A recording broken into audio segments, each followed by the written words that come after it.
Nah, jadi kami dua pesannya, satu, mudahkan. Kalau urusan tidak memenuhi syaratnya adalah masalah teknis administratif, mudahkan. Jangan, misal surat keterangan nggak ada, mudahkan. Karena mereka sudah puluhan tahun berjuang.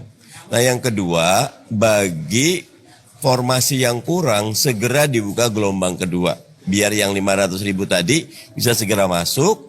Dan 1,7 juta semuanya bisa sekaligus diketok sehingga utang kita kepada rakyat di Undang-Undang ASN bahwa seluruh honorer yang terdaftar diangkat jadi ASN di Desember 2004 bisa dipenuhi.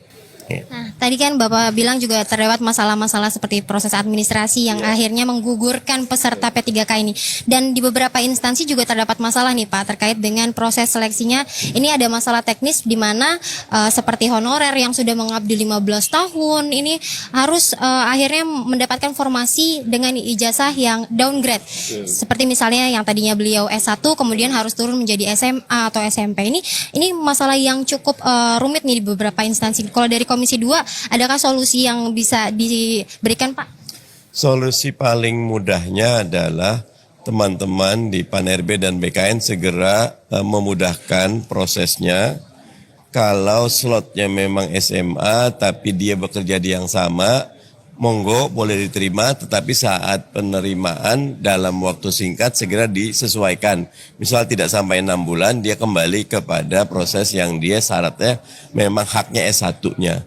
Tapi kalau kita mencoba mengubah sekarang, saya agak khawatir. Sudah jalan nih, kan kemarin udah tutup tanggal 20 Oktober pendaftarannya. Jadi biarkan proses jalan, tapi pasca ini tidak selesai. Teman-teman PAN-RB, BKN berkoordinasi agar hak dari honorer dipenuhi. Intinya kalau di awal kemarin tuh sebetulnya nggak perlu proses seleksi juga, terima aja karena mereka adalah orang-orang yang sudah bekerja membantu negara. Tapi karena undang-undang mewajibkan seleksi, kita jalankan. Jangan sampai prosedur seleksi yang teknis administratif menghambat political will bahwa mereka harusnya segera diselesaikan honorernya di Desember 2024. Nah, terkait dengan masalah P3K di daerah nih Pak, ini ada masalah keuangan dalam penggajian P3K di daerah. Ini dari Komisi 2 seperti apa solusi yang diberikan Pak? Solusi paling baik adalah Kementerian Keuangan dan pemerintah pusat duduk bareng.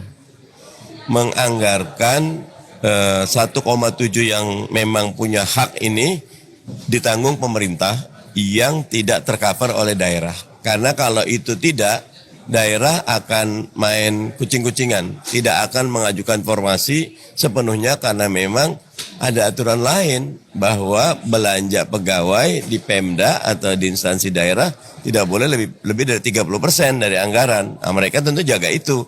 Karena kalau mereka lebih dari itu, mereka akan kena catatan. Nah, itu namanya kita mau maju tapi kakinya diikat. Nah, pemerintah pusat yang harus ngambil tanggung jawab. Baik, terima kasih Pak atas waktunya. Bagus pertanyaan kamu, bagus, keren kan? Makasih Pak. Baik pemirsa, itu tadi wawancara saya dengan Bapak Mardhani Alisera.